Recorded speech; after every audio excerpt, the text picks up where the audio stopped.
Բարև ձեզ, հարգելի հեռուստադիտողներ, հետևորդներ, 168-ի YouTube-յան էջում օրախնդրի հերթական թողարկումն է։ Հյուրընկալել եմ Հայոց ցեղասպանության թանգարանի ինստիտուտի նախկին տնօրեն, պատմագիտության դոկտոր Հայկ Դեմոյանին։ Ողջույն ձեզ, պարոն Դեմոյան։ Շնորհակալ եմ հրավերն ընդունելու համար։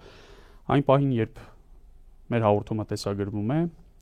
Եվրախորհրդարանում Հայոց ցեղասպանության թեմայի շուրջ քննարկումներ են եւ տասնյակ եվրախորհրդարանականներ այդ թեմայով արտահայտվել են։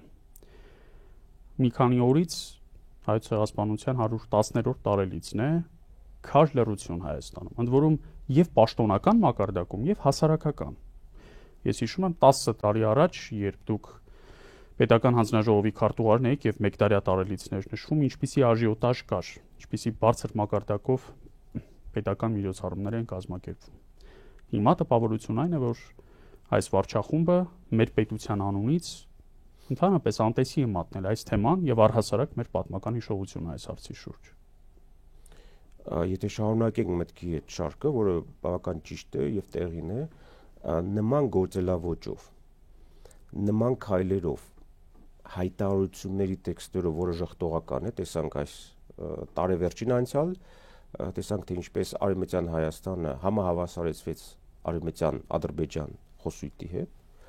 Հունվարին տեսանք բացահայտ հարցականի տակ դնելու փորձը Հայոց ցեղասպանության պատմական եղելության, այն էլ որտեղ Սփյուռքում Նիկոլ Փաշինյանի շուրթերով։ Լռությունը ակադեմիական համայնքի առաջին հերթին պատմաբանների, սա էլ պետք է գրանցենք պատմության համար,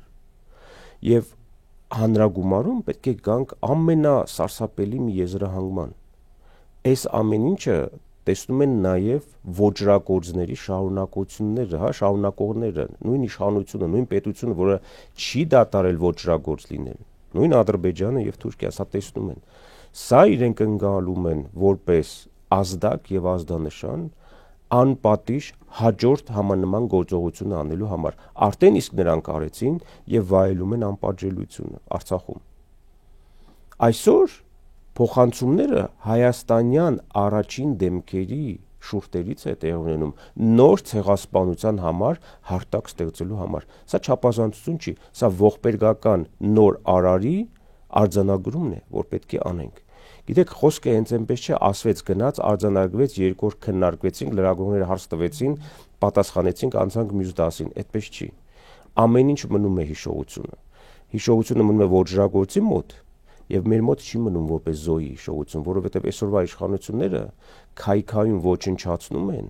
այն հիշողությունը, որը առաջին հիմնակարն է անվտանգության։ Ցեղասպանության հիշողությունը, չգիտես ինչ որ օլիգարխական ուղեղների մոտ եւ այսպես կոչված ժամանակակից մտածող, շատ առաջադեմ ինչ որ իրենց մտավորական համարող երիտասարդներ կարծում են, թե դա ինչ որ հետամնաց թեմա է, որը խոչընդոտում է մեր առաջընթացին, հարևանների հետ հարաբերություններ կարգավորելուն։ Չէ, ես օրինակներ չեմ բերում այլ ժողովուրդներից։ Ցեղասպանության հիշողությունը առաջին հերթին պետք է լինի պետականաստեղծ անվտանգության առումով։ Այդ պետությունը ստեղծում է նրա համար, որ թույլ չտա նույնի կրկնությունը։ Այսօր քայքայվում, ավիրվում է, լուծարվում է բացահայտ ձևով եւ ամենօրյա ռեժիմով պետականություն կոչվածը եւ մնացած անվտանգային համակարգերը զուտ այն պատճառով, որ երկրում չի գործում, որևէ կերպ չի գործում եւ միտումնավոր կերպով կազմալուծվում է անվտանգության համակարգ։ Այսինքն չկա որևէ մեկ մարմին, որը երկրի ներսի եւ արտաքին անվտանգության հարցերի համար պատասխանատու լինի, որովհետեւ հիմնական քայքայիչ աշխատանքը իրականացում է Հայաստանում իշխանության գտնվող խունտայի կողմից։ Ես շատ հաճախ տպավորություն եմ ստանում, պարոն Դեմոյան, որ այս վարչախումբը փորձում է Թուրքիային, ոչ այնքան Ադրբեջանին, որքան Թուրքիային հաջողանալ, Ադրբեջանի հետ այսպես կոչված խաղաղության պայմանագիրը կամ հիմա արդեն սկսել են համաձայնագիր կոչել կնքելու, գոնե ինչ որ բարատ ստանալու եւ առաջիկա ընտրություններում դա որոշակի ընտրազանգվածի վրա վաճառելու նպատակով եւ տեսնելով, որ Ադրբեջանը որևէ կերպ ոչ միայն պատրաստ չէ խաղաղության, այլև Հայաստանի Հանրապետության ֆիզիկական բնաջնջման մասին է խոսում, ի տարբերություն Թուրքիայի, որը այդ մասին բացեիբաց չի խոսում, բայց երկարաժամկետ զարգացման ծրագրերում դա կա, փորձում են Թուրքիայի վրա ներազդել կամ հաջողանալ Թուրքիային, ասենք օրինակ ժպիտով գրկել եւ կրծքին սեղմել Էրդողանի հեղինակած ավելի լավ աշխարհ հնարավոր է անվանումը կրող գիրքը, որը իբր պիտի Թուրքիային դրթի Ադրբեջանի վրա ներազդելու, չհարցակվելու Հայաստանի վրա, բայց տեղի է ունենում ճիշտ հակառակը։ Էրդողանից մինչև Իբրահիմ Քալան, մինչև Հական Ֆիդան, բոլորն անընդհատ ասում են, որ քանի դեռ Ադրբեջանի հետ ձեր հարաբերությունները չեք կարգավորել, մեր ուղղությամբ մի նայեք։ Այլ կերպ ասած, այս վարչախմբի պարագլուխը անընդհատ ուզում է Էրդողանի կոշիկները լիզել, բայց Էրդողանը նրան անընդհատ Ալիևի կոշիկների տեղն է ցույց տալիս։ Եվ այսքանից հետո հարց է առաջանում. ո՞րն է այն գինը, որը սրանք դնում են հայոց ցեղասպանության պատմական ուրացման եւ հայոց ցեղասպանության միջազգային ճանաչման ու պահանջատիրության հրաժարման դիմաց, այսինքն ինչ են ակնկալում ստանալ ըստ ձեզ, ո՞րն է այդ գինը։ Ինչ ակնկալենք մարդկանցից, ովքեր թիմի հիմնական առանցքային մարդկանց մասին եմ ասում, ովքեր ամենախայտառակ, ամենալեկտի, ամենաստոր գործողությունները իրականացել են հենց Ծիծեռնակաբերդում։ Մենք հեռու չգնանք, հա, ավելի լայն հարթակի մեջ դիտարկենք մասնավոր դեպք։ Պարզվում է, որ Նիկոլ Փաշինյանի աշխատակազմի ղեկավարը 4 տարի հայ-թուրքական մանկական երիտասարդական հաշտության հանձնաժողովների մեջ է եղել։ Դա իր կենսագրության մեջ թվականներին։ Դա 2010-12 թվականներին կազմում, բայց 4 տարի շարունակ իր բիոգրաֆիայի մեջ, իր կենսագրության մեջ Արայիկ Հարությունյանի դա գրված է, որը մեկը չպարզաբանեց, թե նաև ընդդիմադիր պատգամավորները, չէ՞ որ գալիս է ազգային ժողով, ինչ հանգամանքում, որտեղ, ինչ դրամաշնորհներով Արայիկ Հարությունյանը, որ այսօր վարչապետի, այսպես ասած, գլխավոր աջ ձեռքն է, միգուցե ավելի ֆունկցիաներ ունի, քան Նիկոլ Փաշինյանը, ոչ մեկը չհետաքրքրվեց, այդ ինչ պարագայում է, միգուցե հավաքագրվել է այդպիսի աշխատանք անելու համար։ Համոզված կարող եմ դա ասել, որովհետև Արայիկի գործողությունները Ծիծեռնակաբերդում խայտառակ 2018-ին մենք տեսանք Հովհաննես Հովհաննիսյանի հետ։ Գանք մյուս հերոսին, Արարատ Միրզոյան 2004 թվականին դեռ ես տնօրեն չէի եւ չէի աշխատում Հայոց ցեղասպանության թանգարան ինստիտուտում, Արարատ Միրզոյան եւ Վլադիմիր Վարդանյան հանդիսացել են ասպիրանտներ։ Վերանորոգման աշխատանքների ժամանակ այնտեղից գողացվել է 19 խիստ արժեքավոր հնատիպ գրականություն։ Նախկին տնօրենին, երբ որ հարց ուղղեցի, ինչու չի հարուցվել քրեական գործ, ասեց աղմուկից էինք վախենում, գրքերը գողացել են ասպիրանտները։ Ասպիրանտների անունը թվարկեցի։ Ուրեմն հայտնի Օմեգայի պատմությունը, հայտնի Բարաթով թղթով, որը ցուցադրվեց, չէ, 2007-ին։ Դա ճիշտ նույն տարին եւ նույն ամիսն էր, երբ որ ես հարուցել էի քրեական գործ Գողոնը հայտնաբերելու համար։ Իմ ունեցած տվյալներով կազմակերպված հանցագործության բաժին են տարվել, Արարատ Միրզոյանն եւ Վլադիմիր Վարդանյանը հարցաքննվել են, թե հետագայում այս հանցագործության հիման վրա որպես կատարողներ հավաքագրվել են, դարձել են Օմեգա եւ Ալֆաներ, չգիտեմ, դա ենթադրություն է, բայց ամսաթիվն ու տարեթիվը բռնում է, ուրեմն 2 անձ եւս գալիս է այստեղ։ Մնացած գործողությունները իրենց խցկելու արդյունքում հայտնված Հարություն Մարությանի հանցագործությունների շարքը անվերջ է, փողերի լվացման մեջ ներքաշվելուց, իմ ստորագրության ֆինանսական փաստաթղթեր ոչնչացնելուց, գումարների յուրացում, որի ծայրը չեն գտնում, որի նաև կոչվում է փաստերը Հայաստան համահայկական հիմնադրամի տնօրեն Հայկա Կարշամյանը, բազմաթիվ գրագրություն կա, այդպես էլ ցույց չի տալիս երկրորդ օրինակը, այնինչ ես պարզեցի բոլորովին այլ տեղերից, որ ոչնչացվել է 2 պայմանագիր, գումար է անհայտացել, եւ սա էր հանրագումարում նաև ինձ մեկուսացնելու փորձերը, որով ես տնօրեն չլինելով, այնտեղ որևէ այլ պաշտոն չպետք է զբաղեցնեի։ Պարոն Դոման, դուք որոշակի ֆինանսական նյութական մեքենայությունների շարք եք թվարկում։ Ես կարող եմ ենթադրել, որ դա միայն հարստացման այդ անձանց համար չի արվել։ Այդ ամենի հիմքում, եթե ելնենք այս վարչախմբի ռետորիկայի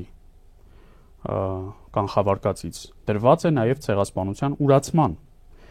եւ միջազգային ճանաչումից հրաժարման մոտիվը։ Իհարկե, որովհետեւ այդ հրաժարման առաջի արտահայտողներից մեկը Սինանյանին եթե մոռանանք, Արարատ Միրզոյանն է, չէ՞, որ այս նույն ասպիրանտը, Հայոց ցեղասպանության թանգարան ինստիտուտի ասպիրանտը, որը պաշտպանել է ի դեպ տեխնացուական ատենախոսություն Միացյալ Նահանգներում միջազգային ճանաչման որպես դրվագ, Միացյալ Նահանգների կողմից Հայոց ցեղասպանության ճանաչման թեմայով ատենախոսություն, այդ մարդը այսօր հայտարարում է, բարոյականության պատկասում եք ինչ բևեռներ, ինչպիսի անկումներ պետք է ունենա մարդ, որ 3 տարի տեխնացուական գրի ցեղասպանության միջազգային ճանաչման թեմայով, հետո իրեն դարձնեն արտգործնախարար, որպեսզի նա հայտարարի բացի բաց, որ այդ թեման չի կարող դիտարկվել որպես առաջնայնություն։ Ուրեմն սա բերում է մի կարևոր գիտակցության, որ մենք խարխլում ենք ոչ միայն անվտանգության համակարգը, պետության, ընդհանրապես ինստիտուցիոնալ հիշողության, չէ, եթե ազգին դու հանում ես այդ հիշողությունից ցեղասպանության, որը նա վերապրել է եւ այդ կոդը անջատում ես, ապա դու ամբողջ մի հանրության նորից պատրաստում ես նույնը վերապրելու։ Այսօր հрьяաները པարզ ձևով չեն ասում, գիտեք, որ երբեք չենք թույլ տա, որ դա կրկնի, այլևս երբեք։ Տեսեք ինչեր են անում իրենք։ Իրենք վերցրել են այդ ազդանշանը, այդ խորագիրը այլևս երբեկի եւ կատարում են նաեւ երբեմն սարսափելի գործողություններ մարդկայնության տեսակետից, այո, բայց դա իրենք կհիմնավորում են, չեմ արտարացնում, բայց նրանք հիմնավորում են, որ դա պետք է մեր պետության հետագա գոյության համար։ Ինչ ենք անում մենք կազմալուծում ենք բոլոր օղակները պետական անվտանգության։ Վերջին 4-5 ամսում դուք ինքներդ թվարկեցիք այն մեծ համար ցնցող հաղորդագրությունները հայոց ցեղասպանության պատմական հիշողության ուրացման, ջնջման, աղճատման, աղավաղման հայ հասարակությունը գոնե դրա գիտակից հատվածը իրապես շոկի մեջ էր, բայց Թուրքիայում դա կարծես թե չառաջացրեց այն էֆեկտը, որը սրանք ակնկալում էին, որ պիտի առաջացներ։ Այսինքն Թուրքիայի իշխանությունը նույնիսկ չգնահատեց սրանց ռևերանսը։ Ոչ միայն իշխանությունները ուշացու դարձել ու քաղաքացիական հասարակությունից էլ ոչ մեկ, այդ որ գրանտներ են գնում խառատյաններ, մարությաններ, չէ, մինչ 18 թվականը, որ իրենք սպասարկեցին, դրանք կրկես սպասարկողներ են, ես կրկնել եմ եւ դատանում եմ կրկնել, դրանք թավշյա կրկեսը սպասարկող գործակատարներ են։ Բազմաթիվ գրանտային ծրագրերի մեջ են եղել թուրքերի հետ եւ սրանք են Նիկոլ Փաշինյանի խոսույթի ձևակերպողները։ Նիկոլի մոտ թերուս լինելը թույլ չի տալիս ամբողջությամբ վերարտադրել մարտաբան ազգագրագետների հրամցրած տեքստերը։ Սա է պարզ երևում է ինձ համար, որտեղ աշխատել եմ հետները։ Ուրեմն քաղ հասարակությունից որևէ բողոք Արցախը պարպելու, ցեղասպանական գործողություններ իրականացնելու, գերիների հետ կապված Թուրքիայից լսեցիք, ոչ։ Հայերի գոլեգաները, որտեղ իրենք ամեն օր պարեր, երգեր էին անում, գնում պտտվում էին մուշով եւ այլն ծրագրեր էին անում, որևէ մեկը չարձագանքեց։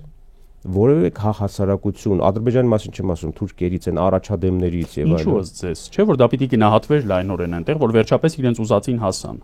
Որովհետեւ նույն այդ քաղ հասարակությունը ես բազմաթիվ խնդիրներ ունեցել եմ մինչ 18 թվականը, երբ որ ասում էի գրանտային ցանկացած ծրագիր պետք է անընդհատ պետք է ուշ-ուշով հետևել, թե ովքեր են կանգնած։ Թուրքական կողմի հետ ցանկացած գործողություն վերահսկվում է, այդ պետությունը այդպես է հետ կայսերական է։ Կայսերական պետությունները չեն կարող անմիջապես դեմոկրատական լինել։ Ինչ որ թևով, ինչ որ մի թելով սրանք բոլորը կապ ունեն պետական անվտանգության համակարգի հետ։ Սա անհերքելի է։ Միայն մերոնք են, որ այդպես միամիտ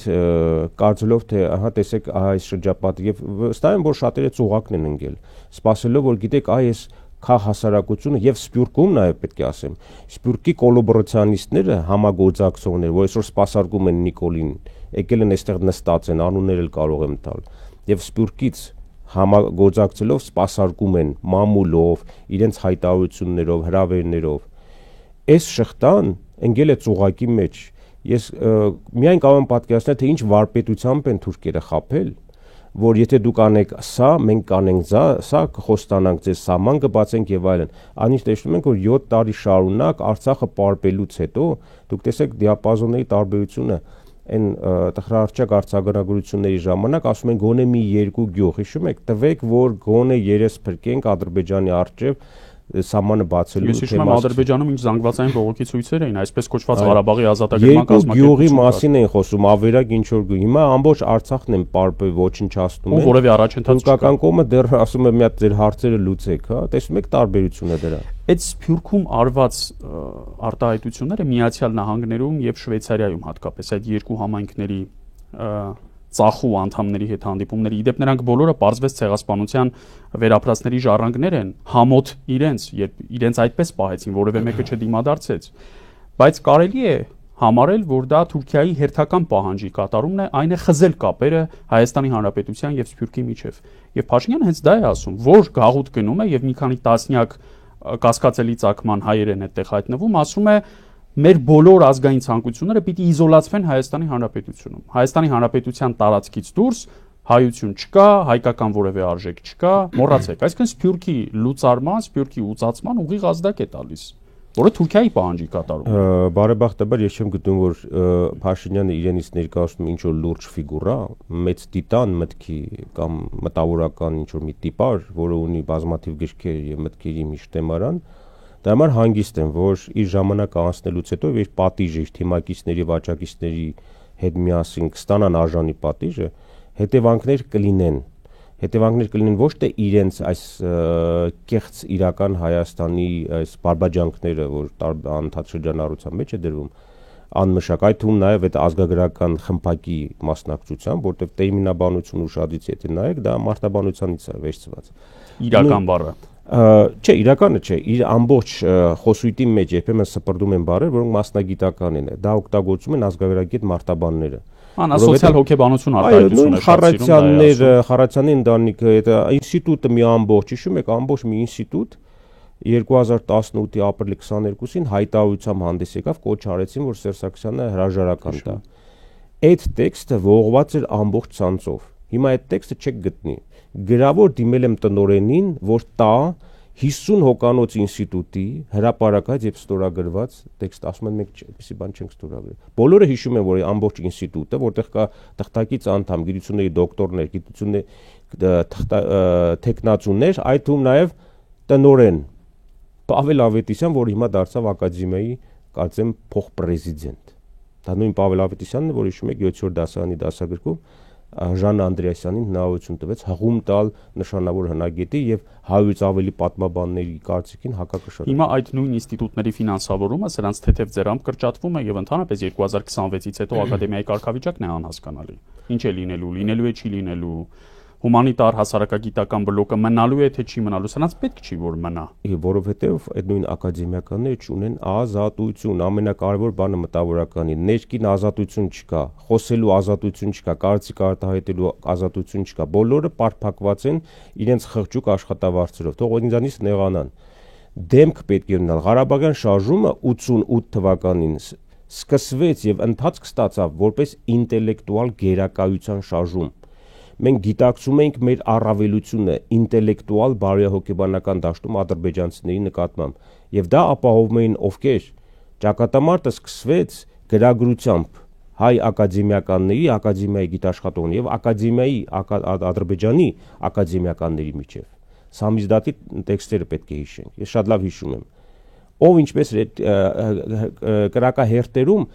մեր տեքստերի մեջ երևում էր հոգեբանական առավելությունը, ինտելեկտուալ, գաղափարական առավելությունը։ Այսօր տեսեք ակադեմիային, ինչ է կատարվում երկրում, ցեղասպանություն են ժխտում, պատմություն են այլասերում ու բռնաբարում, հիշողություն եւ որևէ մեկ բան չկա։ Երբեմն հարցեր եմ տալիս, լավ դուք ո՞նց եք ապրում, ուտում, քնում եւ այլն, գոլեգաների։ Ասում եմ դե հիմա ինչ անենք, ինչ էլ ասենք էլի նույնն անելու, ոչ մի բան չի փոխվելու։ Բա քաղաքացիական գիտակցությունը, մտավորականի ներքին ազատությունը ինչի համար է։ Թե ես պետք է գնամ դատի տամ Հարություն Մարությանի նրա համար, որ Արևմտյան Ադրբեջան հիմնավորումը ինքը եւ Հրանուշ Խառատյանը հիմնավորել են, որ տպագրվի գիրք, այդ գիրքը օգտագործում է այսօր ադրբեջանական հեռուստաընկերությունը Հայաստանի Հանրապետության ռազմավարական անվտանգության դեմ։ Դատավորին բացատրում եմ ինչի եմ ես դա ասել, որովհետև գիրքը օգտագործում է, տանում եմ, ցույց եմ տալիս, որ սա պետք է ցուցադրվի դատարանում, ադրբեջանական տեսանյութը չի ցույց տալիս։ Պատկերացնում եք ինչ աստիճանի ստրկամտություն կա երկրում։ Այս հետևանքը սա է, ոչ թե իրական Հայաստանի գաղափարախոսությունը, որը հումա եւ մերելացին, բայց ստրուկի այս հոգեբանությունը չըմբոստանալու, որովհետև դա յուրաքանչյուրին է վերաբերում։ Ինձ մյուսին չի վերաբերում, գնում ենք դատարաններ, կռիվ ենք տալիս, մեր դեմ ծախու դատավճիռներ են կայացնում, հա, վերևից իջեցված հրահանգի համաձայն։ Մենք պայքարում ենք, որտեղ այդ պայքարը պետք է մեկը ճակատ պահի։ Բայց մնացածը հանգստանում են, հոդվածներ են գրում, իրար շնորհավորում են, ում է պետք ձեր հոդվածները, ում է պետք ձեր գրքերը։ Երբ որ դուք ապրում եք կատաստրոֆայի ժամանակաշրջանում, սա համազգային կատաստրոֆա է ինչ որ տեղ ունեցել, աղետ։ Դրա գիտակցումը եւ հաշվառումը դեռ չի կատարվել։ Որովհետեւ որևէ մեկը չի հասկանում, որ առաջի քայլը դեպի հնարավորության դուռ բացելու, դա սեփական պարտությունը ընդունելու, դա կարևոր հանգամանք է, ռազմավարական նշանակություն ունի, պարտությունը ընդունելու, ընկալելու եւ հասկանալու մեջ է։ Եթե դու այդ պարտությունը չես ընկալում, սկսում եք ճամարտակել երկու քաղաքական ճակատներ եւ ճամբարներ, գեղեցիկ հղկված տեքստերով իրար վրա ցեխ են շպրտում։ Դուք երկուսդ պարտված եք այդ պարտությունը ընդունելուց հետո նոր մենք շանս կունենանք։ Պարտությունը չեք ընդունում ձեր թիմերի, դուք շանս եք տալիս Նիկոլ Փաշինյան, երկրորդ Նիկոլ Փաշինյան, երրորդ Նիկոլ Փաշինյան մեջտեղ գալու համար։ Դուք ուշագրավ բան ասացիք, թույլ տվեք զարգացնել այդ միտքը։ Այդ կառույցների առջև, ասենք մեր ամբողջ գիտակրթական համակարգի, նախ եւ առաջ ակադեմիայի համապատասխան ինստիտուտների, Երևանի պետական համալսարանի եւ մի քանի այլ կարևոր գիտահետազոտական ինստիտուտների, այո, պիտի խնդիր դրվեր խորքային առումով ուսումնասիրելու մեր պարտության պատճառները, բայց մի քանի մասնավոր եւ ոչ այնքան արժանահավատ նախաձեռնություններ են եղել, ասենք 2-3 գիրք է հրատարակվել, կասկածելի, ընդ որում տեքստերով շատ, պարտության պատճառների մասին, շատ սպեկուլյատիվ մեկնաբանություններով։ Այս 4.5 տարում այդպես էլ 44-օրյա պատերազմի դրան հաջորդած իրադարձությունների մասին ռազմաքաղաքական ծանրակշիռ վերլուծություն չի արվել, այն վերջին 30-35 տարում հարյուրավոր տեխնացուական եւ մի քանի տասնյակ դոկտորական ատենախոսություններ պաշտպանած մասնագետների կողմից, որոնք դրա համար են, այսինքն իրենց կոչումը դա է, բայց դա էլ դեռ մի կողմ, պարոն Դեման, իրենց քաղաքական խնդիր, ես համոզված եմ, տրվում է ճիշտ հակառակն ապացուցել։ Այսինքն ցույց տալ, որ սա ոչ թե պարտություն էր, այլ հաղթանակ, որ սա իբր ինքնիշխանություն ձեռք բերելու հնարավորություն էր, եւ մեղա Աստծո գտնվում են գիտնականներ, որոնք դասավանդում են այսօր բուհերում, մտնում եւ դուրս են գալիս 19, 20, 22, 25 տարեկան երիտասարդներին կրթություն տալու, որոնք այս ու այն տաղավարներում խոսում են այդ մասին։ Սկսում են հիմնավորել դա, իրական Հայաստանի կոնցեպտ են քարոզում, գնում են այս վարչախմբի պարագլուխների այդ հանդիպումների, երբ եւ Գիտությունների ակադեմիան, եւ Երևանի պետական համալսարանը 44-օրյայից հետո, եւ իդեպ գրողների միությունը պահանջել էին այս վարչախմբի հրաժարականը։ Ուր են հիմա այդ մարդիկ, ուր են հիմա այդ հարյուրավոր ստորագրողները, ինչու են գնում սրանց այդ հանդիպումների, ինչու են թույլ տալիս, որ Աննա Հակոբյանը մտնի Երևանի պետական համալսարան եւ իրենց կրթի ու իրենք չեն վիրավորվում այդ քայլից, տեղավորվում են այդ ամեն ինչի մեջ։ Ողբերգությունը կրկնակի է այն գիտակցումը, երբ որ դու հանգում ես այդ գիտակցմանը, որ իրականում սերնդափոխություն դեռ տեղի չի ունեցել։ 88-ի սերունդը, որը միգուցե ուսանող էր, հիմա դասախոս է, դա նույն սերունդն է։ Ինտելեկտուալ գերակայության այն թեզը, որ ես մեջտեղ բերեցի, 88-ի շարժման լիցքը որտեղ էր, լիցքը այդտեղ էր։ Այդ լիցքն էր, որ չպարպվեց մինչև 94 թվականը, հա, հաղթանակ տարա, որտեղ դու պարտվելու հնարավորությունը չկար քո մեջ։ Քո մեջ չկար, նույնիսկ Արցախը 50%-ով օկուպացված էր 92 թվականին։ Լիցքը 88-ի այնքան մեծ էր, որ դու պարտվելու, վերջնական պարտվելու շանս չէիր տեսնում, դա հնարավորությունը դու քո մոտ մտքումդ անգամ չէիր կարող դա տեղավորել։ Եվ դա տեղ ունեցավ 93-94 թվականի հաղթանակները, հա։ Հիմա գիտակցաբար մի ինչ-որ թերուսի կողմից նրա միջոցով, դա Նիկոլ Փաշինյան չի, Նիկոլ Փաշինյանը սնուցվում է մշակված, վատ մշակված տեսական կամ կվազի գիտական ինչ-որ հիմնավորումներով։ Ահա այդ նույն սերունդի ներկայացուցիչները, որոնք ուսանող են, հացադուլ էին անում եւ այլն, գնացին կռվեցին, հիմա նրանք լծվել են, հակել են պարտվածի համազգեստի։ Իրեն շատ լավ են զգում։ Ասում են շատ լավ են նստած, այս պարտվածի, հոգեբանության, ծեծվածի, բռնաբարվածի, որին ամեն բան կարող են վզակոտին տալ, այդ շատ հաճելի է։ Ուրեմն երբևէ անկեղծ չեն եղել իրենց մղումներում։ Եվ կամ մի փոր հացը գերադասում են իրենց կյանքի ավելի կոպիտ դասում, դա ստրուկն է։ Դա ստրուկն է, ոչ թե իրենց մեջ ներսը նստած ստրուկն է, այլ էությամբ իրենք ստրուկ են։ Այս ստրուկ սերունդից պետք է ազատվել։ Ես չգիտեմ, բոլոր հնարավոր մեթոդներով ասելը շատ վատ է, ես եղել եմ Հայոց ցեղասպանության թանգարանի ինստիտուտի տնօրեն, անմարդկային բաներ չեմ կարող ասել։ Ստրուկին հիշում եք Աստվածաշնչյան քանի տարի պտտեցրեց անապատում Մովսեսը, որ սերունդ փոխվի, ստրուկով չգնան իրենց երկրին տեր դառնան։ Ստրուկի հոգեբանությունը դուրս կա։ Այ հիմա իրական Հայաստանի ստրուկները եթերում են մորուքով, ածիլված, ստրկություն են քարոզում, հոգեբանական, բարոյական ստրուկները իրավունք չունեն իշխանության գալ։ Իրանց տեղը պետք է լինի համապատասխան ընդգծված եւ գծանշված տեղ, որ դա ստրուկների համար է։ ավտոբուսի մեջ, մեքենայի կանգառի տեղում, իրանց պետք է ստորացնել այնպես, ինչպես 44 թվականին ֆրանսիացիները խուզում էին կանանց, պատառոտում մերկացնում էին տղամարդկանց, որոնք համագործակցել էին ֆաշիստների հետ։ Կկա այն իշխանությունը, չգիտեմ, կլինի ազգային պետական, թե նորից կսպասարկի կայսերական շահեր։ Հատուկ օրենքով ՔՊԱ-ականությունը պետք է դիտվի ֆաշիզմին հավասար մի գաղափարախոսություն։ Դուք մի ուշագրավ բան հիշեցրիք, թույլ տվեք հավելել։ 44 թվականին Փարիզի ազատագրումից հետո ես դա իմ մասնագիտության բերումով գիտեմ, առաջին բաներից մեկը, որ արեց ֆրանսիացի գազազած ամբոխը, ներխուժեց կոլաբորացիոնիստ թերթերի խմբագրություններ եւ չախչախեց այդ խմբագրությունները մահապատժի ենթարկելով կոլաբորացիոնիստ խմբագիրներին։ Դրա համար ֆրանսիական մամուլի տարեգրությունը, ասենք Le Monde եւ մյուս առաջատար թերթերը 44 թվականից են սկսում։ Մինչեւ այդ միայն Ֆիգարոն էր, որ 1820-ականներից հրատարակվում էր, բայց 44-ից առաջ հրատարակվող որևէ այլ թերթ չունեն, քանի որ բացարձակ մեծամասնությունն անցավ Երրորդ Ռայխի եւ Մարշալ Պետենի կողմը։ Հիմա բնականաբար բռնության կոչ որևէ մեկը չի անում, բայց շատ ծանր ճակատագրի եւ դատաստանի պիտի արժանանան, օրենքով եւ արդարադատությամբ պիտի ծանրագույնս հատուցեն այն բոլոր վարձու գրչակները, որոնք այսօր իրավացիորեն եւ շատ դիպուկ նշեցիք, ստրկության քարոզ են անում հանրայինի եթերից, 100 հազարավոր հետևորդներ ունեցող տարբեր YouTube-յան ալիքներով,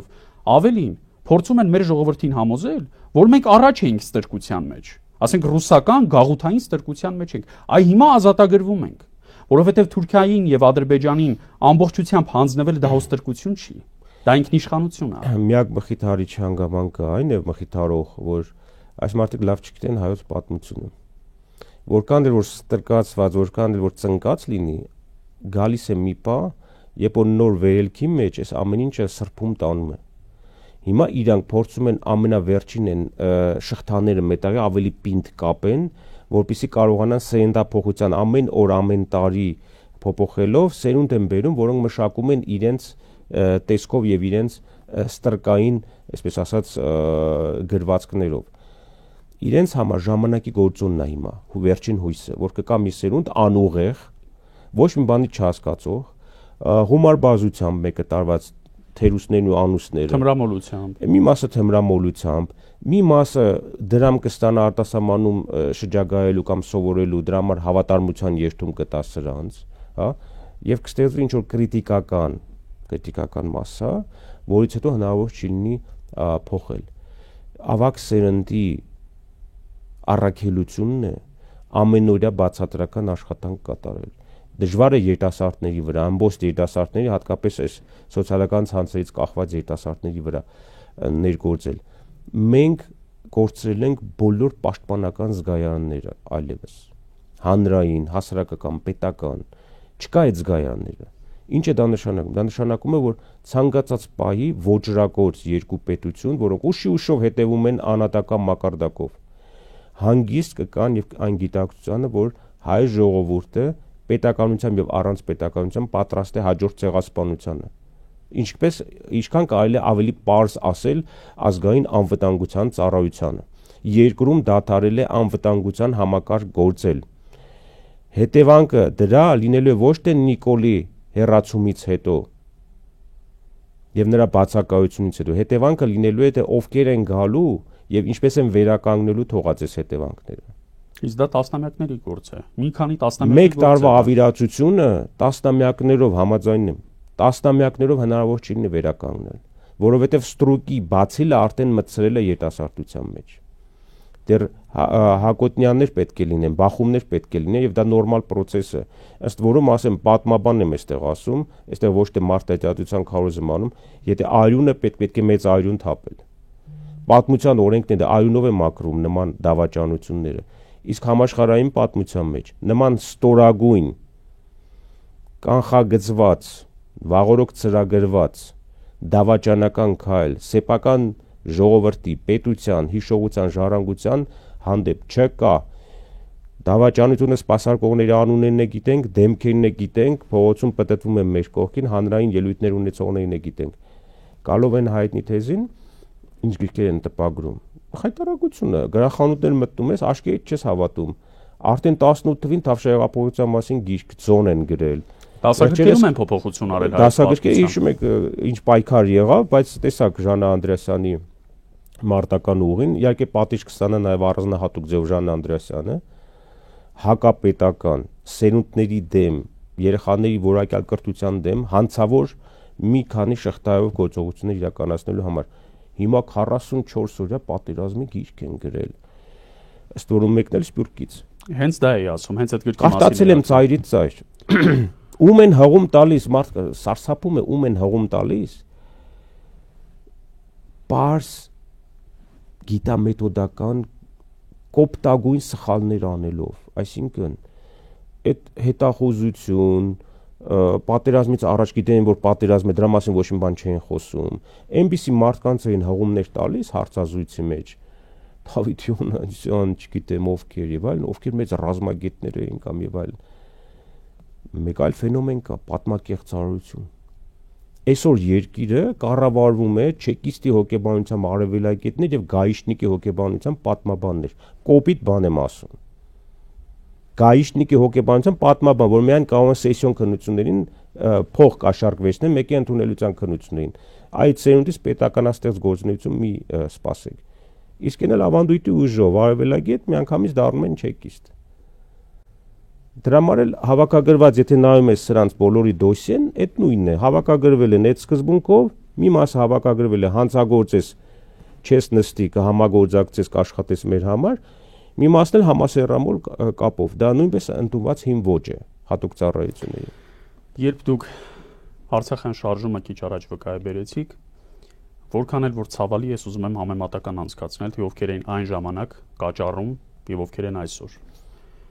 Խորհրդային միության գիտության հսկաներ Վիկտոր Համբարձումյան եւ Սերգեյ Համբարձումյան, համալսարանի ռեկտոր, որոնք երկուսն էլ ուղնուցուցով կոմունիստական մարդիկ էին, այսինքն նոմենկլատուրային մարդիկ էին։ Բայց պարզվեց առաջին իսկ հնարավորության դեպքում, որ նրանք խորապես ազգային էին, երկուսն էլ, եւ ոչ միայն նրանք, նաեւ մեր արվեստի ու գիտության, մշակույթի բոլոր նվիրյալները, ասենք Սերո Խանզադյանին մեծագույն ցանկության դեպքում դաշնակցական չէ իր անվանի, բայց այդ մարդը եկավ ազգային գաղափարների համար կանգնեց։ Նույնը Սիլվա Կապուտիկյանը, նույնը մյուսները, որոնք իրենց էությամբ կրկնում եմ, խորհրդային քաղաքացիներ էին։ Այսօր, պարոն Դեմյան, մի հատ նայենք այսօր ակադեմիայում, Երևանի պետական համալսարանում, մեր մյուս գիտահետազոտական ինստիտուտներում ովքեր են եղանակ ստեղծող, ովքեր են վարում գիտական խորհրդի նիստեր, ովքեր են կրթում ուսանողների, ովքեր են դիպլոմներ տալիս, ովքեր են ազդում ընդհանուր առմամբ գիտական միջավայրի ստեղծման վրա։ Ես նույնիսկ մի կողմ եմ թողնում նրանց գիտական ձեռքբերումների բացակայությունը, նույնիսկ եթե որևէ մեկ գիտական հոդված հեղինակած չլինեին, մենագրություն կարդացած չլինեին իրենց կյանքում, բայց իրենց կերպը, իրենց խոսքը, իրենց վարքը, այս վարչախմբի թշնամական օրակարգերը սպասարկելու նրանց մեծ պատրաստակամությունը ինձ վստահ եմ նաև ձեզ մղում է նրան, որ այս պայմաններում չի կարող լինել գիտաուսումնական կյանք, չի կարող լինել ակադեմիական միջավայր։ Այս մարդիկ չեն կարող նորմալ կրթություն ստանալ, անգամ ճշգրիտ եւ բնական գիտություններում, որը առաջին հայացքից որևէ կապ չունի մեր առօրյա իրականության հետ, ել չասած սոցիալ հասարակագիտական եւ հումանիտար։ Ովքեր են այսօր տիրություն անում Մայրբուհում։ Կներեք, Մայրբուհին ամենամեծ ապտակը էնել ոդկով տվեց այդ Մայրբուհը չհավարտած մեկը, որը ամբողջ գիտխորհրդի առջև կանգնեց, ասեց, որ սա ազգային ինչ-որ սրբություն եք համարում, այս համալսարանը, սա ընդամենը փախստականների ճամբար է։ Որևէ մեկը բացի ծիծաղից ինչ-որ արձագանք, գրավոր բողոք, բանավոր, ծեծկրտուկ կարը պետք է նորմալ երկրում ծեծկրտուկ կսարքեին պահապանների հետ, վարչապետին հետ ներքաշեին։ Ծեծկրտուկի մեջ նման վիրավորական արտահայտություն տալու համար։ Փախստականների ճամբարում ուրեմն մենք ունեցել ենք տասնյակ ու հարավոր ակադեմիկոսներ եւ գիտնականներ, այդտեղ նաեւ համաշխարհային հռչակ ունեցող, բայց ինչ որ մի թերուս գալիս է, որ իր մուրը հանելու համար, իր անկատար լինելը, կրթության առումով անկատար լինելը, գա եւ ամբողջ մի համալսարանը որակի որպես փախստականների ճամբար եւ հետո գնա մյուս տեղում ակադեմիական քաղաք սկսի ծրագրել, մշակել եւ այլն։ Որը պարզ է, չէ՞ որ երբեք չի էլ կառուցվել։ Ես նույնիսկ չեմ ուզում դրա մասին մտածել, ես ուզում եմ վերադառնալ գրոտեսկային այն իրականության մեջ, որը ստեղծվել է Նիկոլ Փաշինյան եւ ընկերության միջոցով։ Մենք մի ռազմավարական սխալ ենք թույլ տալիս։ Ես քաղաքական ընդդիմություն չեմ ասում, որովհետեւ ինձ համար չկա համագործակցողներ, մարդիկ ովքեր քննադատում են, մարդիկ ուզում են փրկել իրավիճակը, մենք ստեղծել ենք մի կերպար, որին իշա հենց այդ նույն կերպարի քննադատում ենք Նիկոլ Փաշինյան։ Նիկոլ Փաշինյանը չպետք է լինի գլխավոր թիրախը։ Գլխավոր թիրախը Նիկոլ Փաշինյան ծնած, սնուցած, պարապացրած, նախապատրաստած եւ հրապարակ նետած ուժերին պետք է գտնել։ Սնուցողներին ես ասեցի ովքեր են։ Միջավայրը ընդհանուր առմամբ, որը թույլ է տվել, որ նա աճի այնքան, որ հավակնի իշխանության։ Այո, ինքը հավատա, որ ինքը կարող է այդ երկիրը ղեկավարել, այս էլ արդեն 7 տարի եւ ավել։ Ես մի անգամ ասել եմ, այս տաղավարում եմ ասել, որ Նիկոլ Փաշինյանն իր համագործակցություններով, համակիներով, աջակիցներով դրանք մեկօրյա բան չէին, այսպես ասած, լոտորեա չէին, վիճակախաղ չէին, դրանք վաղուց պատրաստված, նախապատրաստված, մի անգամ չընկան, չէ, աստղերից ներքև։ Նրանց նախապատրաստել են այս առաքելության համար։ Եվ վերջերս ասած, չէ, ինչ որ սցենար կար պատերազմի հետ կապած, այդ սցենարով է գնացել է։ Բա վաղնի կասի, որ իմ գանել էր սցենարով, ցտեսություն ասելուց առաջ։ Մինչև դաժանագույն ձևով, թոմամարտկային ձևով նաև լինի։ Պատիժ չլինի տասնյակ իրագործողների, որոնք խաբեցին 2018 թվականին հանրության ակնկալիքները բռնաբարեցին, ակնկալիքները կային, այդ հողի վրա, այդ ալիքի վրա եկան, խոսեցին, խաբեցին, բռնաբարեցին հանրության ակնկալիքները, մինչև դաժանագույն պատիժը չլինի, մեր երկիրը դատապարտված է, բայց դատապարտված է նաև երկիցս, եթե բոլոր նախագահների թիմերը չընդունեն իրենց ռազմավարական պարտությունը։ Պարտության գիտակցումն ու ընդունելուց հետո նրանք պետք է մի կողմ քաշվեն եւ հնարավորություն տան բացարձակապես եւ որակապես նոր ուժի շանս ունենա երկիր կառուցելու։ Այլապես մենք դատապարտված ենք ոչ միայն պետություն կորցնելու, այլ վերապրելու երկրորդ ցեղասպանության սարսափները։ Ես կուզեի համեմատել Արցախի եւ հայոց ցեղասպանության պատմական հիշողությունները որպես նյութական կատեգորիա, որպես մատերիա, այն ինչ մենք ունենք, ընդ որում Արցախը ուղղակի իմաստով ենք զգացել, տեսել, ապրել, ցեղասպանությունը մեզ ժառանգվել է։ Բայց իմ տպավորությունն այն է, որ նաև ձեր ասած այդ թունավոր միջավայրի հանգամանքների բերումով վերջին 2.5-3 տարում մեր հավաքականությունը որոշ բացառություններով, բայց մեծամասնությամբ համակերպվեց եղելության հետ եւ այսօր վախենում են նույնիսկ քննարկել Արցախի երբևէ դարձյալ հայկական լինելու թեզը։ Այսինքն բավարարվում է սոսկ եղածը պահպանելու եւ այն չկորցնելու մոտիվով։ Ես վախենում եմ այս ընթացքից, պարոն Դեմոյան, որովհետեւ զոհասեղանին հաջորդը հայոց ցեղասպանության հիշողությունն է։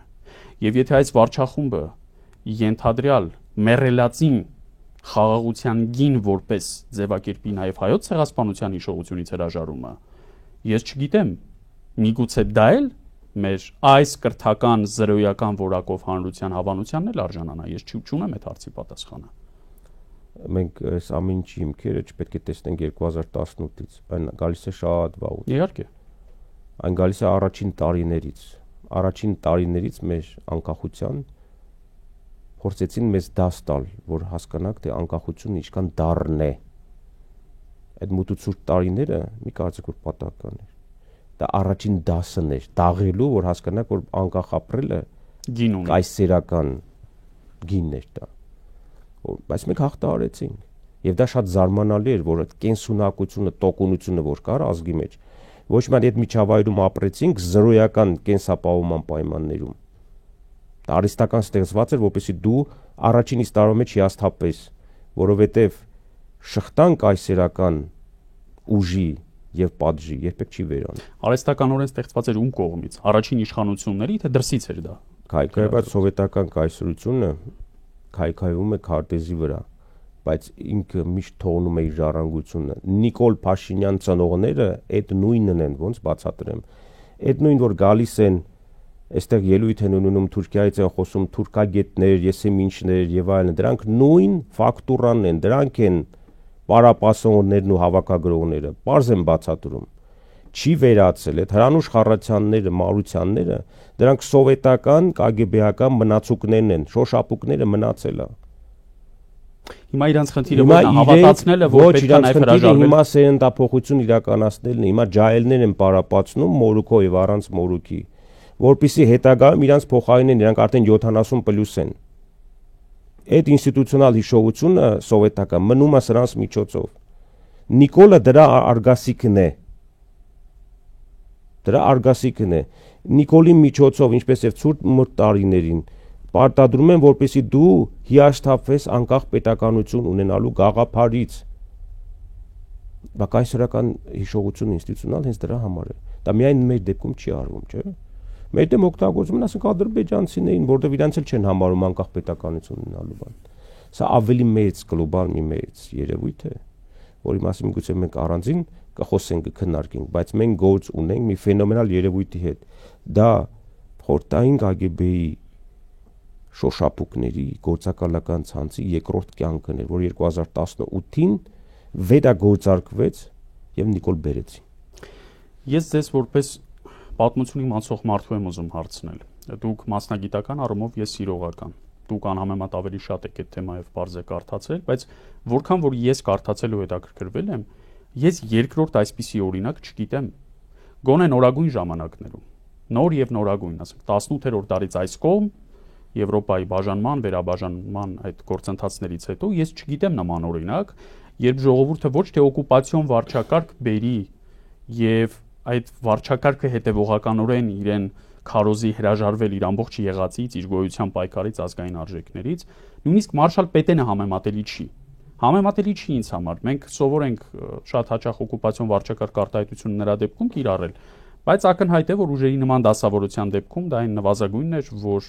առնվազն ամբողջ Ֆրանսիայի ոչնչացման չտարավ։ Հիմա լրիվ հակառակն է։ Հիմա այսինքն թշնամական նարատիվ է թելում նոմինալ առումով քո ազգի ներկայացուցիչը, որը արդեն 7 տարի իշխանության է։ Դուք ունեք նման օրինակներ եւ խնդրում եմ նաեւ ասեք, պատմության օրինաչափությունը ինչ է վկայում, ինչ ճակատագրի պիտի արժանանա այս վարչախումբը եւ դրանից հետո հայ ժողովրդի հետ ինչ փոխակերպում պիտի լինի։ Ամենադժվարագույն խնդիրը հենց դա է, երբ որ պատմաբան լինելով փորձում ես ընթացիկ պատմությունը արձանագրել, օբյեկտիվ արձանագրել, չտրվելով հույզերին, հա, ասենք հույզական կարող գրառում արվի, բայց պատմական արձանագրումը, որը փորձում եմ ես անել։ Վստահ չեմ, որ մյուսները անում են, որտեղ իրենց համար աշխատավարձ, հոտված սկզբունքն է, հա։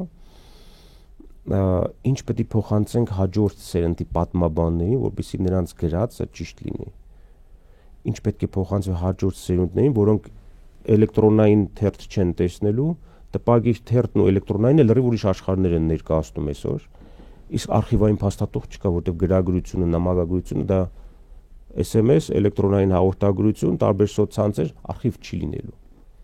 Հիմա մեր այսօրվա իրականությունը ինչ որ տեղի է ունենում, ինչպես արձանագրել եւ փոխանցել։ Օրինակներ միգուցե կարող միջնադարից գտնես, այսպիսի ստոր դավաճանության,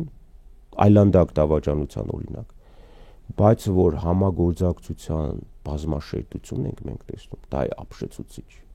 Ապշեցուցիչ է, որ բոլոր շոու բիզնես ասեմ, չգիտեմ, ակադեմիականներ, համալսարաններ, բանակ, ուժայիններ, դիվանագետներ, բոլորը։ Հիմա էլ նոր երևույթ կա, որը ասում եմ, կրկին 1000 ներողություն եմ խնդրում մեր մայրերից, քույրերից, բոլոր կանանցից, որովհետև ես իրենց չեմ վերավորում, ես իրենց պատվի համար եմ ասում։ Այս միտումնավոր արհեստական իգացումը, ֆեմինիզացիան պետական համակարգի դա արվում է հատուկ դիտավորությամբ։ Որում ուժային բլոկի։ Այո, դա արվում է հատուկ դիտավորությամբ։ Ուզում եք համեմատական անցկացնեմ, թե դա ինչ է նշանակում։ Կրկին ներողություն խնդրում, որովհետև դա շահագործում են մեր կանանց կերպարները։ Նախարարական պորտֆել զբաղեցնողները դա չեն գիտակցում, կամ գուցե գիտակցում, բայց ձեռնտու չի դա ասել։ Դրանով ստորացնում են հայ տղամարդկանց։ Դրանով ստորացում է հայ պետականությունը։ Որովհետև մտածողը այդպեսին կանանց է ստորացնում, որպեսզի այդպիսի նշանակումով ստորացվի պետական համակարգը, մինչ դրա կազմալուծումը։ Այսինքն վերջնական կազմալուծումից առաջ մի հատ էլ ծիսական գործողություն է արվում, որպեսզի տղամարդկանց ի ցույց դնեն։ Հիշում եք վետերան Արցախյան Մոսկվայում, երբ որ քնել էր ղեկին, դա միջադեպ եղավ Մոսկովյան դատարանում խալատ կանացի հագցրեց։ Հրաչյա Հարությունյանը, իհարկե։ Նույն հոգեբանությունն է արվում սա։ Կրկին ներողություն մեր կանանցից։ Ես սա ձեր պատվի համար եմ հնչեցնում։ Եվ երբ որ արտահայտության նախարարը փորձում է չհասկանալ Սրբուհի Գալյան, նորից եմ քեզ բացատրում առանձնահատուկ ձևով, խնդիրը քո կանացիությունը չի, խնդիրը քո կին ծնվելը չի, դա պատիվ է, հա, որ դու կին ես։ Խնդիրն այն է, որ քո կերպարը օգտագործում է այլ նպատակներով հանցավոր մտայնություններ ունեցող տղամարդկանց կողմից, պարզ եմ բացատրում։ Մի դրվագել հավելեմ, շատ ուշագրավ տեղ տարակ։ Պաշտպանության նախարարության պաշտոնական քարոզչամիջոց տեղեկատվամիջոց համարվող զինուժում վերջին ամիսներին ամենաշատը կին զինծառայողների մասին ռեպորտաժներն են։ Կառավարության նիստերին այս վարչախմբի պարագլուխը, եթե խոսում է բանակից, պարտադիր խոսում է կին զինծառայողներից։ Պաշտպանության նախարարի պաշտոն զբաղեցնող անձը, որը զարմանալիորեն դեռևս գոնե ֆիզիոլոգիապես կին չէ, թեև հենց ձեր ասած տրամաբանությամբ պիտի կին լիներ, մի քանի անգամ գնացել է այդ կանանց ցուցադրական ստորաբաժանումը տեսնելու։ Եվ այո, ես էլ եմ ունեցել այդ զգացողությունը, եւ մեզ թելադրվում է այդ պարտադրանքը, որ հայ տղամարդը այլևս անարժեք ինքը չի կարող զինվոր լինել, ինքը չի կարող հայրենիք ազատագրել, բայց ցուցադրական մի վարժանքի համար մենք մի քանի տասնյակին կարող ենք հավաքագրել։ Թող գան ստեղ իրենց Վազգեն Սարգսյանի ռազմական ինստիտուտի տարածքում թող իրենց ցուցադրական վարժանքն անեն։ Եվ իրեք կանացի շուրթերով է, չէ՞, ասվում պատերազմից առաջ 44 օրյայից կարծեմ Լենա Նազարյանն էր թե Մակունց որ ասեց Թուրքիան չի մասնակցել, Մակունցն էր։ Հիմա մեր արտաքին հետախուզության արաբագետ կարծեմ Կարայմ Արայիկի հետ նույն համակուրսեցին է, դրա համար է նշանակվել, պատական նշանակում չի եղել, հայտարարում է բաց տեքստով զեկույց է գրում, ընդ որում զեկույցները հետախուզությունները պետք է փակ լինեն իմ մեղմ եւ սահմանափակ գիտելիքների սահմանում, եթե զեկույց է գրում հետախուզությունը, դա պետք է լինի փակ ինչ որ կերատեսչական, այլ ոչ թե թշնամի երկրի համար ասում է վայ իրանք, չէ, իրանք շատ լավն են, իրանք չեն պատրաստում մեր վրա հարձակվեն, կուտակում չկա, ծրագիր էլ մենք չենք տեսնում որ հարձակում են։ Այդպիսի աբսուրդ տկարամտություն միայն մեր իրականության մեջ գրոտեսկային կարող է լինի։ Ոնց կարող է արտաքին հետախուզությունը, որի նպատակն ու առաքելությունը հետախուզական տեղեկություն հավաքագրելն է եւ փակ գերատեսչական քննարկում մատուցումը հանրային բաց զեկույց է դնում, ասում է, չէ, այն թշնամի երկիրը մեր վրա չի հարձակվի։ Այդ թշնամի երկիրը ինչ պետք է մտածի, եթե սրանք մտածում են որ պետք է հարձակվեն, ուրեմն պետք է հարձակվենք։ Ուրեմն տերմինը գիտական շրջանառության մեջ եմ դնում, սա հատուկ շեշտում եմ նաև ազգագրագետների համար Նիկոլա Մերց, միտումնավոր պետականակորցան իգացման խնդիրը ոչ թե մեր կանանց վիրավորելն է, այլ նրանց պատվի համար եմ ես սա ասում։ Մեր կանանց կերպարը, պատիվը շահագործելով նրանց միջոցով տարվում է պետականության կազմալուծման գործընթաց։ Դրա հետևում կանգնած են հանցավոր մտայնություն ունեցող տղամարդիկ, համակարգային կոռուպցիան սպասարկող եւ այն պահով տղամարդիկ։ Այդ ամենի թագնոպսակն էլ թիվ 1 տիկին հռչակած Արարատի ուղիղ 2 տարի առաջ 23 թվականի մարտ-ապրիլ ամիսներին Աչաջուր գյուղից 44-օրյա պատերազմում զոհված Դավիթ Շահնազարյանի անվան պուրակի բացմանը ասաց նրա մի խոսքեր, ըստ որի 44-օրյա պատերազմում մենք 11000 դասալիկ ենք ունեցել։ Նույն արտահայտությունն արել է Ալիևը դրանից օրեր անց։ Բայց Աննա Հակոբյանը շատ կարևոր է, այստեղ սիմվոլներն էլ իրենք պահում են։ Նույնիսկ իր ամուսինը դա չի ասում, դա ասում է կինը, ասում է հայ տղամարդկանց մասին։ Մենք հարցում ուղարկեցինք դրանից հետո գլխավոր դատախազություն, պարզվեց մոտավորապես 70 հոգու է առաջադրված դասալքության մեղադրանք։ 70 հոգու։ Բայց այդ տիկինը 11000 թիվն է հնչեցնում հայ տղամարդկանց մասին։ Նիկոլ Փաշինյանին եւ Աննա Հակոբյանին պետք է դիտարկել ոչ որպես ինքնուրույն միավորներ։ Դրանք վիրուսակիրներ են, որոնք դնում են համակարգի մեջ։ Ինչպես են համակարգը, չէ, ոչնչացնում։ Նախորդ ծրագրված վիրուսը ուղարկվում է, կամ փաթեթավորում գախնի կամ ուղակի։ Այդ վիրուսը դրված է հայկական պետականություն, հայկական հիշողություն, արժեհամակարգ համակարգերի մեջ։ Եվ ամբողջ իմունային համակարգը քայքայում։ Եվ ինքը ախտահանում է այդ ամեն ինչը։ Ես դրա համար մենք պետք է մտածենք ոչ թե վիրուսը սատկացնելու կամ տանում են որոշակի չէ, ինչ որ մի քանի բանով օրով մեկուսացնում են համակարգից համակարգչային, չէ, տանում են առանձին ինչ որ ռեժիմի են բերում այդ վիրուսը, բայց նորովի ով է գալու կամ ինչ համակարգերում ինչ ծրագրեր է նորից վերագործակցելու, այդ կարանտինի մեջ գտնվող վիրուսը դեռ կարանտինի մեջ է մնալու։ Եվ նոր համակարգի մեջ երաշխավորված չենք, որ այդ վիրուսից կգա նորից ակտիվացում նոր համակարգերի մեջ։ Իսկ որ մեզ պետք է բացարձակապես նոր համակարգ, եթե մենք ուզում ենք մնանք քարտեզի երկրագնդի վրա, այսօր սկսվելու է մեծերի ոտնակոխ անելու պայքար։ Դրա օդի մեջ մենք տեսնում ենք, այսօր տեսնում ենք Գազայում ինչ է կատարում, Ուկրաինայում ինչ է կատարում եւ Սիրիայում տեսանք ինչ ալավիների դեմ կատարում։ Իրանում ինչ կարող է լինել շատ շուտով։ Ոչ մեկի մտքով անգամ չի անցնի բարձրաձայնելու, լեպսյուսներ չեն լինելու, նանսեններ չեն լինելու։ Դա էպոխան անցել է 20-րդ դարով։ Չկա որտեղ այսօր հեղինակություններ չկա։ Այսօր հեղինակությունները 1 միլիոն հետևորդ ունեցող բլոգերներն են, որոնք ոչ մի բան կյանքում չեն ստացել եւ չեն ունեցել։ Այդ բլոգերների փոքրիկ բուչուր տեսակները մեր մոտ կան, որոնք մեծ հեղինակություններ են իրենց պատկերացնում, իրենց հետևորդների քանակում, բայց իրենք ոչինչ չունեն։ Եվ իրենց մարդկային ճակատագրերը բացարձակ հետաքրքիր չեն։ Այո, այսօր աշխարհին ռեսուրս է պետք, ինչպես միշտ եւ շահեր։ Այսօր Արցախը մեր աչքի առաջ այդքան ցեղասպանությունից խոսեցինք, 100-ամյակին դրանից առաջ այդքան գիրք գրվեց, այդքան ցուցադրություն եւ այլն, աշխարհում մեկ կորզեցինք ճանաչումներ եւ այլն, հա, բայց հիմա տեսեք, որը այսօր մեր համար լավագույնը, որ ուրախացնում է մեզ, ես չեմ ուրախանում, ես մեխանիկորեն դրանց վրա չեմ ուրախանում, գերիների հարցի բարձրացումն է։ Տեսեք, դա պարտադիր է իհարկե պետք է խոսենք, բայց որ մեկ չի խոսում Արցախահայերի վերադարձի, իրավունքների պաշտպանության, անվտանգության հարցի հետ կապված։ Այսօր Նիկոլ Փաշինյանը ունի հանձնարարություն Աննա Հակոբյանի հետ համակերպեցնել, հաշտեցնել, որ Արցախը այլևս հայկական չի լինի։ Իսկ մենք եթե ուզում ենք ապրենք, բանաձևը մեկն է։ Արցախը ամեն գնով հետ բերելու ներուժ զարգացնելը։ 5 տարով է, 10 տարով է, թե 15 տարով է, 20 չենք կարող, 20-ը շատ է։ Այդ խնդիրը պետք է դրվի։ Մեծ խնդիրներ, անիրականանալի թվացող նույնիսկ խնդիրներ չդնող ազգն ու պետությունը դատապարտված են։ Ու շատ դաժան ճակատագրի են դատապարտված, այսքանը կարող եմ ասել։ Մեր զրույցը ամփոփելով ուզում եմ վերադառնալ մեկնակետին, այն որ մի քանի օրից ապրիլ 24-ն է եւ շատ ծանր սպասումներով ենք գնում դրան ընդառաջ։ Անցած տարի էլ էր այդպես իդեպ, երբ նա ավելի շատ մեծ եղերն արտահայտություններ օգտագործում եւ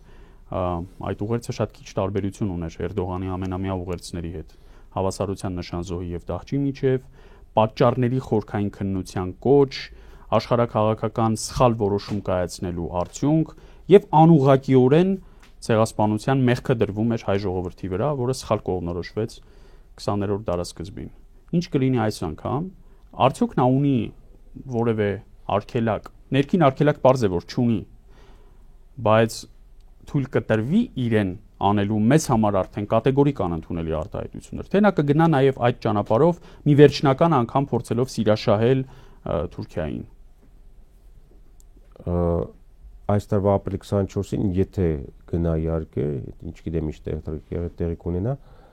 Ծիծեռնագաբերդ կբարձրանա Հայաստանի Հանրապետության ղեկավարը, համար 1 պաշտոնը զբաղեցնող անձը,